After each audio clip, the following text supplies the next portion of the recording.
Hey guys, it's Nick. Before we get going today, I wanted to give you a few discount codes for the products we love and our show sponsors. So don't just turn this one off.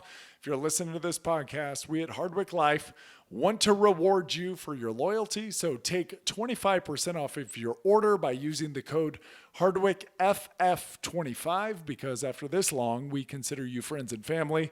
That's HardwickFF25 at hardwick.life. It's like hardwick.com, but that one was taken by a shirt company. So hardwick.life is where you can find it. For 20% off at bubsnaturals.com, use the code Hardwick20. That's Hardwick20 at bubsnaturals.com. And for 10% off at Julian Bakery, use the code Nick Hardwick, that's me, at julianbakery.com. Again, Nick Hardwick at julianbakery.com. Now, if you want to hear what I take daily and get some insight as to what you should take, maybe, stay tuned. If not, skip ahead about a minute and we will be into the show. Thank you all. All right. So you want to know what you should buy. I take 6 of our Hardwick Life products every day. I originally started that company out of kind of selfish needs. I wanted to get access to the absolute highest grade products in the world.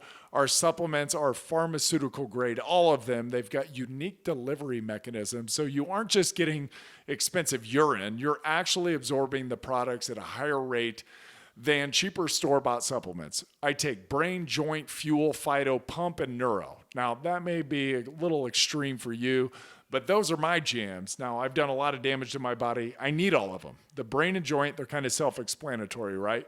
Fuel is one of the only whey protein powders that I can take that doesn't upset my tummy. And we hear the same thing quite frequently from folks that don't process dairy all that well. That's because it's made from New Zealand grass-fed whey. New Zealand has the highest dairy standards in the world. There's a noticeable difference, and the flavor, it's pretty damn incredible. For a peri-workout drink, which peri-workout, you'll hear that term, it means around your workout, or to add protein midday, I put 2 scoops of fuel with pump, which has 3 grams of creatine per serving, 400 milligrams of ATP, which is the body's energy currency, and 95 milligrams of caffeine to get you all fired up. All of those, they allow you to do more work in the gym, getting better results. More work equals better results. Who would have thought? Seriously, you can work harder and have a lower rate of perceived exertion. And I like to add in Phyto, which has all of the necessary nutrients, vitamins, and minerals, along with this patented formula called TrueBrock, which contains glucoraphanin, which researchers at MIT are calling the fountain of youth. And lastly, I take neuro about an hour before bed. Dr. Andrew Huberman, a Stanford neuroscientist, host of the Huberman Lab podcast and recent guest with Joe Rogan. I'm sure some of you listen to that guy. He's pretty awesome. Recommended in our 3rd episode ever, we got him before he blew up, magnesium L-threonate, as it's the only form of magnesium to cross the blood-brain barrier. And it increases levels of brain magnesium, and that leads to better cognition and a more robust memory. That's important. It also has a slight sedative effect to help you get to sleep. All right, I'm not going to bore you with more details. Get over to Hardwick Life and use the code HardwickFF25 for 25% off. Now, you guys that have been following me for a while now know that I've used Bubs Naturals since the company's inception. I don't know. I may be their first ever ambassador. I know there's a lot of bigger names now that are promoting Bubs. The company is blown up and is thriving because many folks like me understand how great their product is. I take 2 scoops of their collagen protein and 1 scoop of the MCT oil powder daily with my morning coffee. Try it once, you're going to be hooked. It's unbelievably creamy. The collagen is also really a great way to sneak some protein into your kids' lives too. It's unflavored, so you can add it into pancakes, oatmeal, mac and cheese, or juice, and they're not going to notice a thing. Use the code Hardwick20 for 20% off. Lastly, before we get to the show, I want to tell you about my friends at Julian Bakery. This company, they've really got their act together. I believe most people could use more protein in their lives. It's got a very positive effect on satiety, brain signaling, and maintaining a healthy body weight. I recommend 1 gram of protein per pound of body weight. Please don't listen to Zac Efron's trainer, who on their show falsely ties too much protein to kidney failure and loss of bone density. And certainly don't go to the Game Changers propaganda documentary on Netflix for your science. Neither of these use actual science. There's a lot of kooks out there, folks. We're going to keep fighting the good fight. I love a variety of protein. Obviously, I've told you about our whey protein, Bubs Collagen Protein. And Julian Bakery's specialty, in my opinion, is their egg white protein powder. They come in ridiculous flavors like pumpkin pie, coconut, maple glazed donut. They blend easily. They're a great addition in the middle of the day. Use the code Nick Hardwick for 10% off. That's Nick Hardwick for 10% off. All right, that's enough. Let's get you back to the show. Love y'all. Casey, here we go, buddy. Let's talk about fats. Let's do it. What role do dietary fats play in the body? Fats are critical for humans, both for performance and for health. We have certain essential fatty acids, which are, by definition, and their term should clue you in, they're essential, which means that if you don't eat them, eventually you will die. So they must be doing some very important stuff in the body. Some things that, might be very key to fat roles are things like energy production. They help us, produce energy for our bodies. They're also a critical component in the cell membranes. So every single piece of you is a cell, and, the structure of those is made by fats. We also have things like signaling molecules that are made by different fats. Also, the signals themselves are transmitted through your neurons, which are wrapped in a sheath, kind of like, how you have the sheath around a wire, electrical signals. But in our bodies, those sheaths are made by fats. And so if you have like an error in fat metabolism or fat synthesis, you can actually inhibit those neural transmissions that are going on. But something that's probably a little bit more familiar to people, aside from everything that was very sciencey that I just listed, fats are essential for the development of hormones. And so if you have low fat intake, then your hormone synthesis is going to be severely impaired. Other things that fats do, we have a suite of vitamins. We call them the fat soluble vitamins. And so if you don't have fat in your diet, then aside from all of the other issues, you're also not going to be absorbing some of these fat soluble vitamins. So those are vitamin A, D, E, and K. We call those the fat soluble vitamins, ADEC. Hormones comes with some downstream effects on mood. It also comes with, injury risk and all those kind of things. So fats do a lot of really important stuff for us. And it pains me sometimes when people go into these extremely low fat diets, trying to lose weight, and they start running into issues. It's interesting. You talk about the extremely low fat diets. We watched a show on the History Channel called Alone, where they put these contestants out alone in the wild. Season 6 was crazy. It was in the Arctic region. And so one of the huge issues was they weren't getting enough fat, dietary fat in their life. And they were losing weight regardless of how much protein they were ingesting. They were just melting away. And they were getting dangerously low. So a lot of them had to be like medically evacuated out. So interesting you say that. So is there a minimum amount of fat that we should be having on kind of an average daily basis? Yeah. And one quick note that I want to say about what you just said, which is really fascinating stuff. They actually call it rabbit starvation, where in some Arctic areas, like if your only source of food is these rabbits that have very little fat on them, you'll start to starve despite the fact that you can eat until your stomach's ready to explode. You can eat 20 pounds of rabbit and you'll still feel ravenous. It's crazy. Yeah. So they hunt a lot of hare. They trap a lot of hare and they get them, but then they're still get a bunch of them, but they continue to lose weight. One guy even shot a moose, which I think he gathered like 600 pounds of meat off of this thing. And he had, I thought it was like 15 or 20 pounds of fat harvested from the moose, but it got stolen by Wolverines. So that was almost the end of his rope. But thankfully, some other people had some things go wrong where he was able to be the last man standing. But he was definitely the most skilled, but he got this fat stolen from the Wolverines, which ended up, it was going to be his demise. Oh boy. Yeah, that's fun. I got to check that show out. It's cool. Yeah. Start with season 6. You'll get hooked. Start with season 6. Okay. Start with season 6. Okay. So back to your question, is there a certain amount that you should be getting? I think on average, there isn't really any hard and fast rules for this, but the numbers that I like to recommend are anywhere from 1 to 1.5 grams of fat per kilogram of body weight per day. So if you weighed, say, 70 kilograms, then you would have as a minimum about 70 grams of fat per day.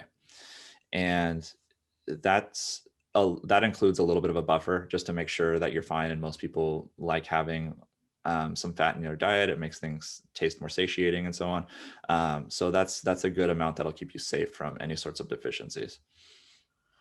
As a registered dietitian, how concerned are you with introducing cholesterol to the diet and minimizing that? So dietary cholesterol actually is very interesting, because dietary cholesterol, so what I mean by that is what you ingest from food. So, classically people say that eggs have a lot of cholesterol in them, and so you shouldn't eat them. However, dietary cholesterol has essentially zero effect on your blood cholesterol levels. So what you eat does not influence your blood levels in terms of cholesterol. What actually matters is the fats that you're consuming, because cholesterol just gets broken down through the digestive processes, and then it doesn't get converted directly back into cholesterol. However, if you're eating certain types of fats and a lot of fats, then what that can do is that can be synthesized into cholesterol. However, usually cholesterol synthesis and high cholesterol levels are downstream effects of increased energy intake, excessive energy intake, and on your step towards things like obesity and different metabolic disorders. So there's not like a very clear link between what you eat and your cholesterol levels immediately.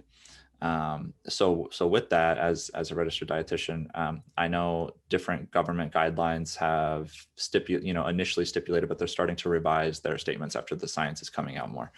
And so my personal recommendation, there are a couple people, or there's a very small subset of the population who is a hyper responder to dietary cholesterol and fats and things like that. Okay. And if you are one of those people, you probably know it, or you can figure it out very easily.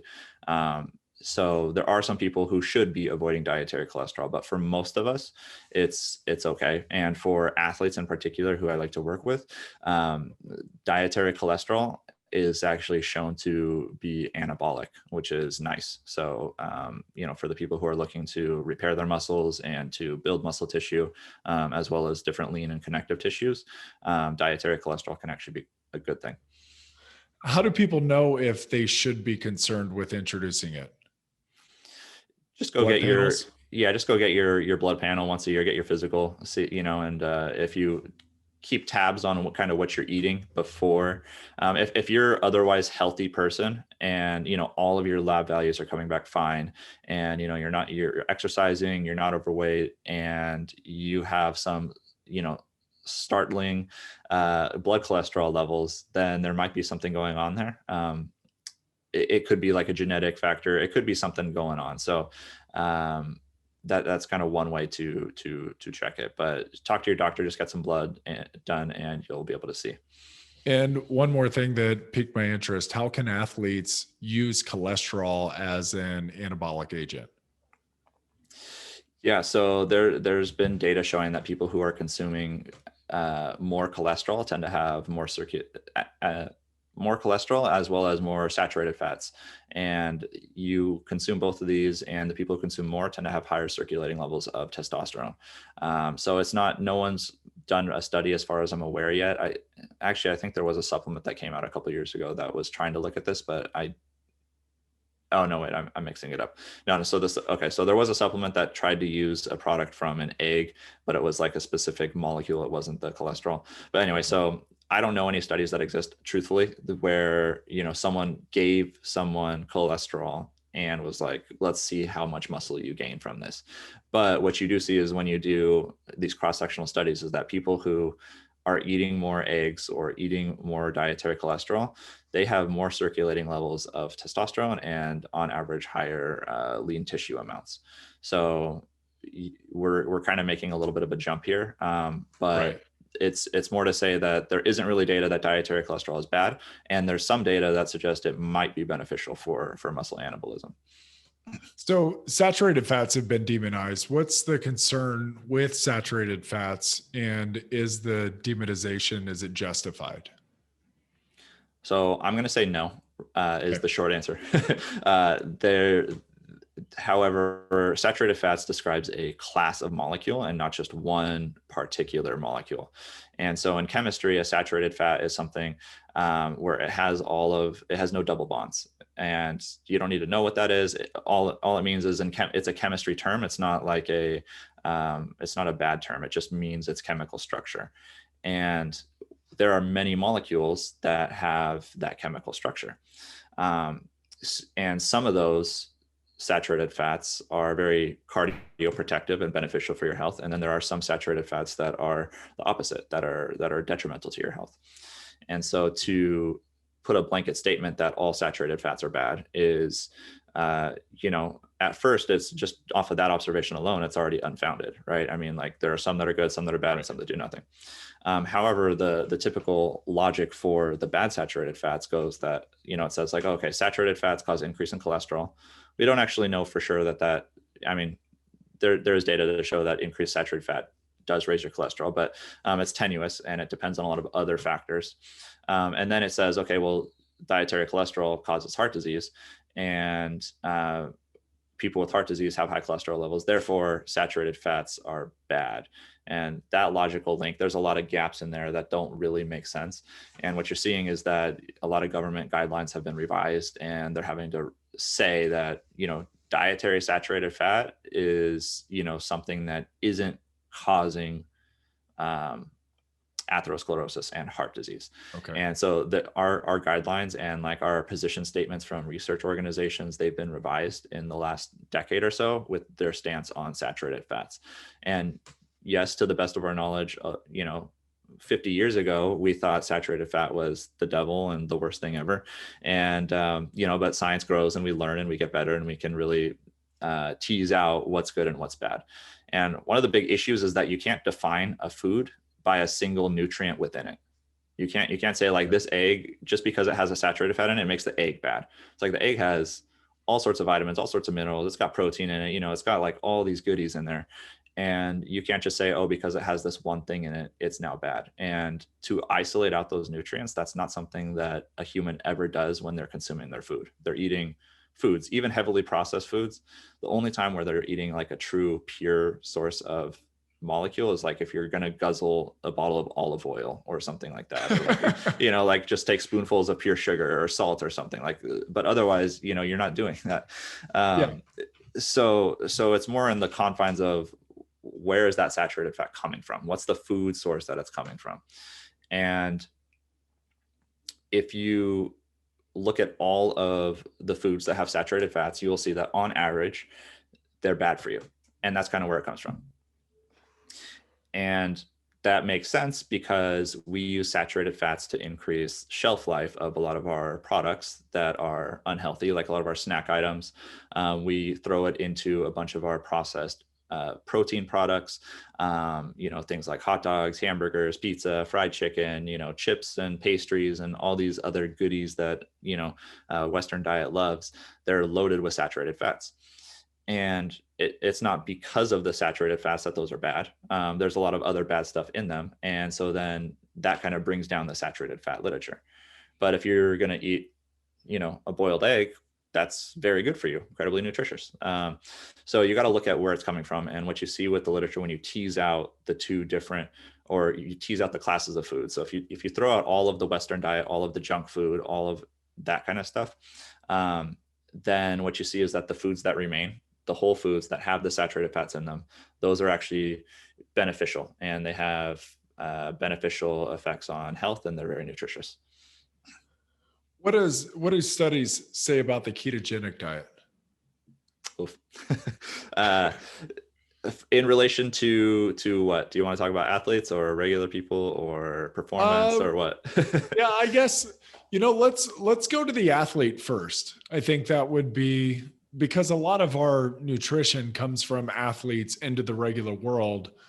And, I think you use evidence from, it starts anecdotal in the bodybuilding world or in the high performance worlds, and then it gets dragged into regular civilian society. And sometimes that information gets all convoluted and misused. So let's start maybe at the source. Let's start with the athlete. Sure. Okay. So with athletes, so if you're looking at ketogenic diet and athletic performance, what you see is that ketogenic diet loses. And they really tried their darndest to prove that a ketogenic diet could be beneficial for performance. So initially they're like, ketogenic diet, the early days, they said ketogenic diet is just as good, if not better, than a high carbohydrate diet. We go high fat diet, and that beats high carb diet. They tested it out with a lot of different sports, wasn't working. And they're like, okay, well, let's see what else we can do. Okay, so these are, speaking from the perspective of the ketogenic diet people, they're like, okay, so fats are oxidizable fuel sources. Okay, so that means like they're slow and they might be better for endurance performance. So let's narrow it down. Let's say ketogenic diet is good for endurance performance. Let's test that out. So tested that out, didn't work. It wasn't showing any performance improvements, and more often than not, it was actually showing a performance decrement. And they're like, okay, well, let's go really, really, really low intensity, because, even in endurance performances, like they're going as hard as they can because they're trying to win the race, right? Like they're trying to win the race. That's what we do in competitions. You try to push yourself as hard as you can, the maximal sustainable pace. And at the end, you got to be able to do that sprint still, right? Like you have to be able to do that sprint to the finish line. So they're like, okay, let's stack it in our favor as much as we can. Here's what we're going to do. We're going to get race walkers. Okay. People who walk. That's going to be the lowest intensity sport that we can think of. We're going to get some race walkers, and we're going to put them on a keto diet. And then what we're going to do is we're actually going to do a carb load protocol before the race, just to make sure that they have just as much carb stores as the high carb diet. And that way, we've accounted for the carbs for the race, and we've given them a keto diet beforehand. Let's see if this wins in the race walkers. And it still lost. So they've tried a lot of different ways to rig it in favor of the keto. And so for athletic performance, the main thing and the main reason why it doesn't work in athletic performance is because oxygen is the rate limiting step for athletic performance. And liter for liter consumed of oxygen, you get more energy out of the carbs than you do the fat. Okay, so what that means is I have to inhale a bunch more to get the same energy from fat as I do from a carb. And when you're exercising, when you're doing things, oxygen's limited, right? Like you're gasping for air. Yes. And in that instance, carbs win. They're a more efficient fuel source. They require less oxygen to get even more energy out of. So there's data, and there's like a quote, I'm gonna butcher it, but to paraphrase the quote, they say like, the best endurance athlete will be the one who can consume the most carbs throughout the race. And basically what that means is, because carbohydrates are the preferred fuel source, if you can completely shut off fat burning and you give yourself adequate carbs, then what you're going to be able to do is you're going to be able to compete at your peak. And so just to outline a little bit of the different roles, carbs are the only fuel source that can be burned and used for fuel without oxygen. So proteins and fats cannot be used without oxygen, but carbs can. So carbs have the added utility of when you're breathing oxygen, they can be used, and when you're not breathing with oxygen, they can be used. And they also are more efficient, so that you need less oxygen to be burned. The catch with carbs is that we have a very low storage capacity of them. Right. And so we tap out of our carb stores after just a couple hours of high intensity efforts. They classically call that bonking or hitting the wall in races. That's when your carb sources have gone to zero and your body is forced to switch to fats as a fuel. However, with races these days, usually there's little stands or you keep little gel packs with you or something, and you can like keep chugging, the carbs to keep it going. So anyway, so fats though, you could survive like years on depending on how much fat you have. You could survive like a year on like just your fat stores alone. So it's a huge bank of energy. And there is some reason why you might want to be a better fat burner for the purpose of fuels. But when you go into a keto diet, what you're doing is you're collecting the number one resource that, just based off of thermodynamics and physics, like it's a superior fuel source. Yeah. And so you need some hybrid of the two.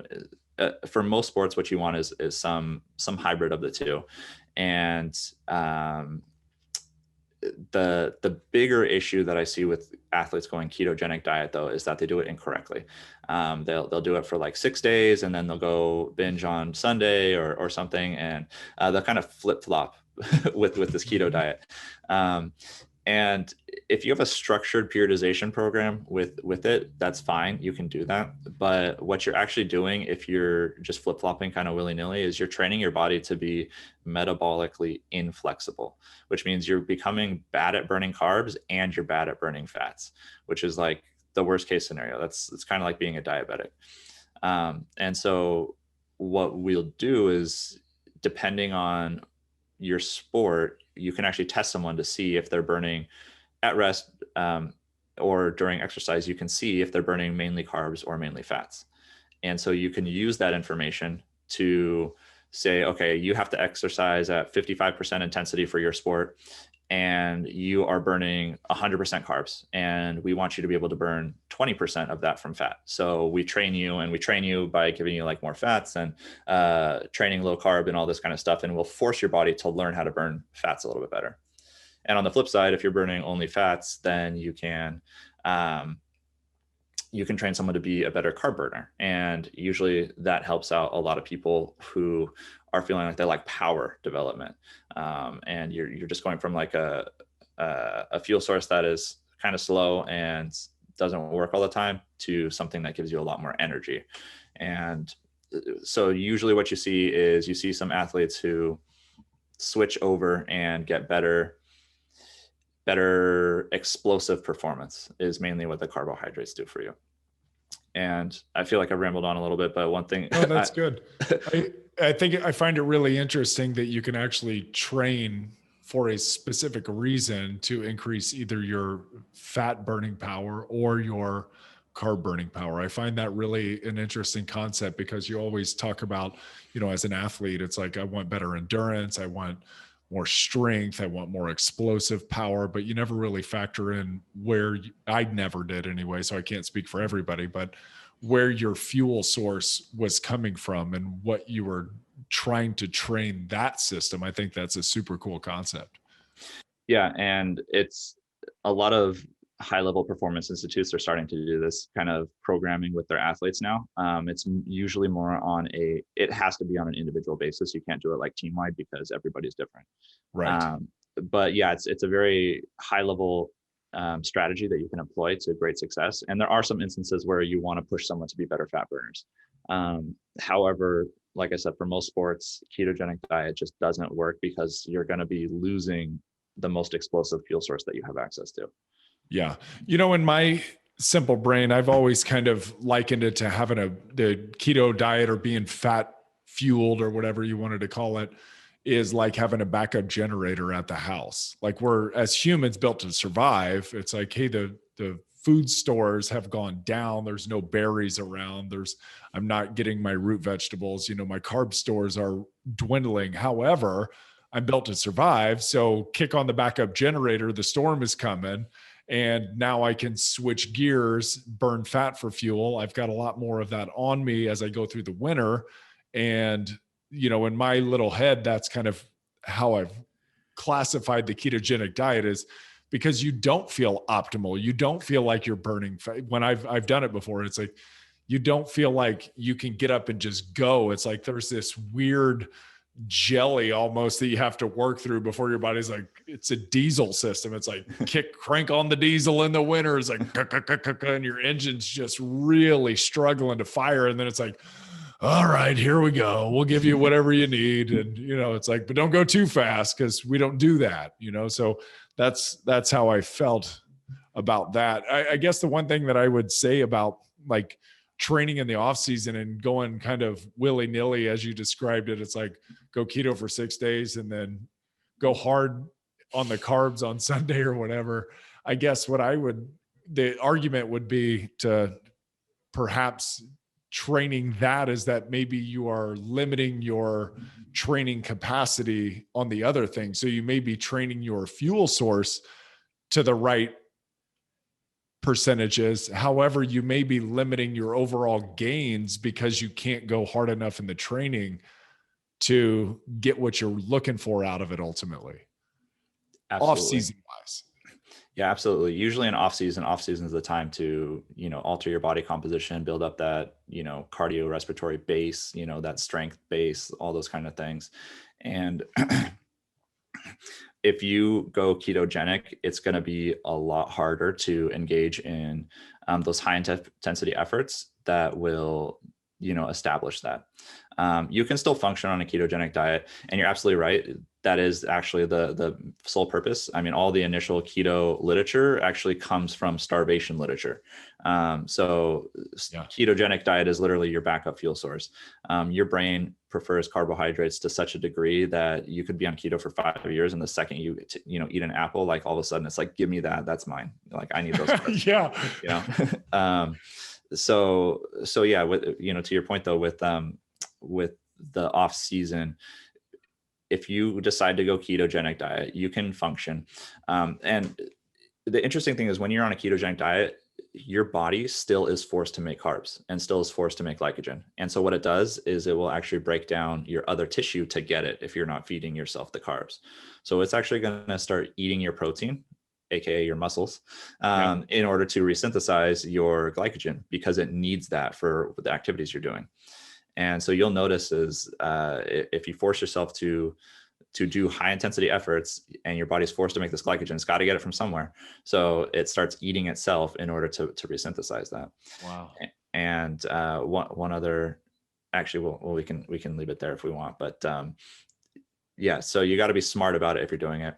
And if you exercise, because your body was forced to resynthesize glycogen, usually the first day is fine. So when people go on keto and then they exercise the first day, it's usually fine and there's no problem.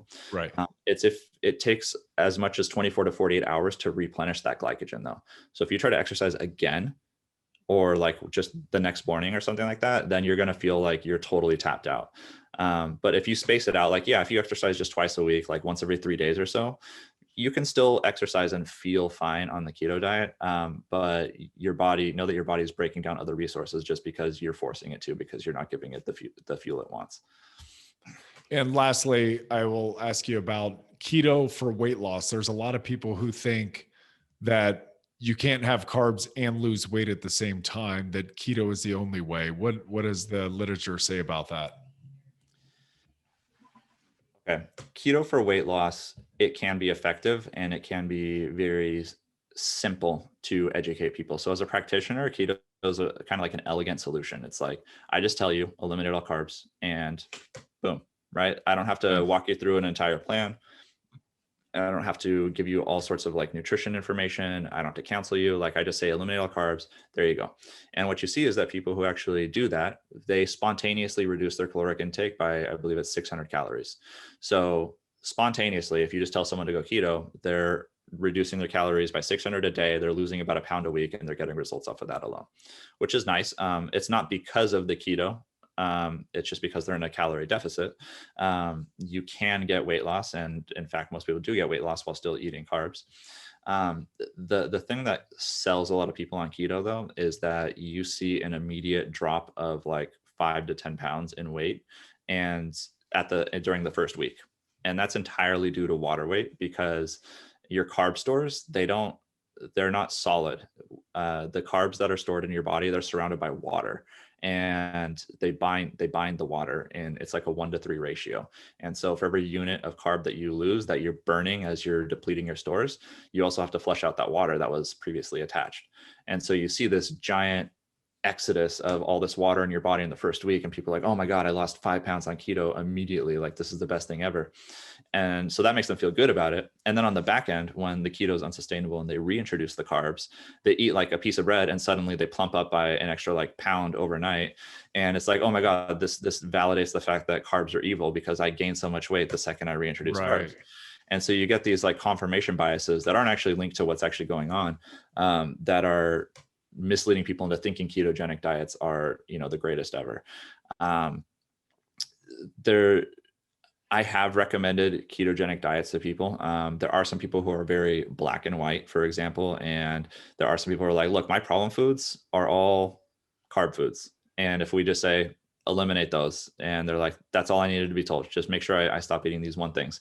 And then it's like, okay, well, now we're getting results because we eliminated a problem food. I don't think that's good. I would very rarely recommend someone eliminate an entire food category. I think there's a lot of data that show that like if you just, eliminate an entire category of macronutrient, that you're actually going to be worse off in the long run because, and there's data showing this, like you are more likely to have things like heart disease and metabolic disorders and things like that, because now you've eliminated an entire class of molecules and foods stuffs that actually have a lot of beneficial nutrients in them. And now you're just never getting them. So as far as long-term health goes, it's not ideal. And it's going to be impairing your athletic performance. You will see a temporary drop in your weight just because it's water weight, but it's going to come right back the second that you get your, you eat some more carbs.